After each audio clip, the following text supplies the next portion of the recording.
All right, let's talk about a classic smart home puzzle. How do you get two of the biggest ecosystems to actually play nicely together? You've got all these affordable, super popular devices from Tuya and Smart Life, and then you've got the powerhouse hub from Samsung SmartThings. Getting them to communicate is a total game changer for your smart home, so let's just jump right in and figure out how to make it happen.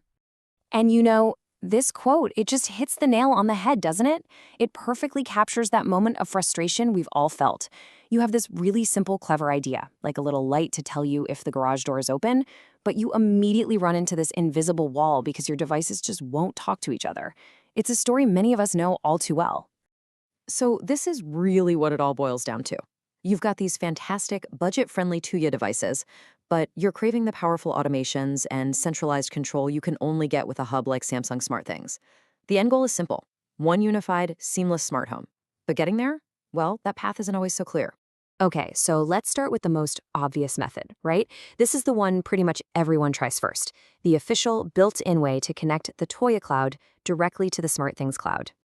And honestly, the process itself is super straightforward. You just pop open your SmartThings app, go to Add a New Device, and search for the brand, either Smart Life or Tuya. From there, it just walks you through it. It'll ask for your Tuya login info, you'll hit Authorize, and that's pretty much it. It's really designed to be as painless as possible. And boom! Just like that, your Tuya lights, your smart plugs, all that good stuff starts showing up right inside the SmartThings app. You can start adding them to rooms, turning them on and off, maybe even build a few simple automations. And in that moment, it feels like a total victory. But, and this is a big but, it's usually not the end of the story. Which brings us to the reality check. Because even though that cloud connection is easy to set up, it comes with some really common and frankly, super frustrating problems that you're probably going to run into.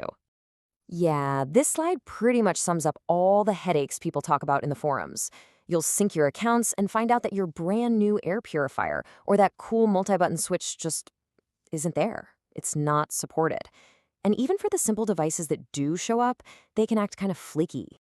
You see, one of the biggest gotchas is that this connection can feel like a one-way street. Let's say you walk over and flip a light switch on the wall, or you use the Tuya app to turn on a plug. Well, there's a good chance SmartThings will have absolutely no idea. It still thinks the device is off, which completely wrecks any automation you built that depends on knowing what's actually happening in your house. Oh, and then there's this classic problem. This one trips up so many people. For this whole integration to work correctly, you have to, and I mean have to, log in with your main Samsung account. A lot of folks accidentally use an old legacy SmartThings account, and then they wonder why none of their devices show up. It's such a simple little detail, but it can be a massive roadblock. So, what do you do if the cloud method just isn't cutting it? Well, if you're ready to move past the basics, there is a much, much more powerful way to do this. For all the enthusiasts out there, using a hub for a local connection is how you unlock some serious speed and reliability. And just look at the difference here. It's night and day. With a local hub, your commands aren't making a round trip to some server on the internet and back. Nope, it all happens instantly right inside your own home network. That means automations are lightning fast and, get this, your smart home still works even if your internet goes out. Plus, the number of devices you can use just explodes. And this is the real game changer. When you use a hub that speaks Zigbee or Matter, you can connect almost any Tuya Zigbee device directly to SmartThings. We're talking about all the cool stuff: motion sensors, thermostats, those motorized curtain openers, all the complex gadgets that the cloud-to-cloud connection just flat out ignores. This opens up a whole new universe of automation.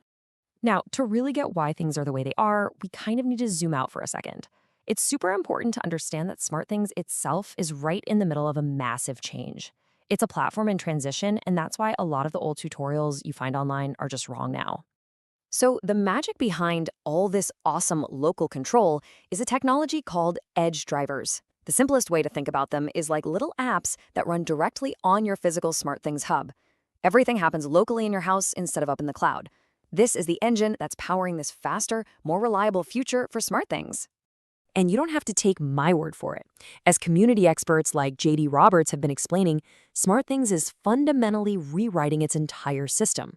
They're ditching the old, slow, cloud-based, groovy system and are all in on this new edge architecture. It's still a work in progress, but it shows you exactly where the platform is headed. Okay, we've covered a lot of ground, and it really leaves us at a crossroads, doesn't it?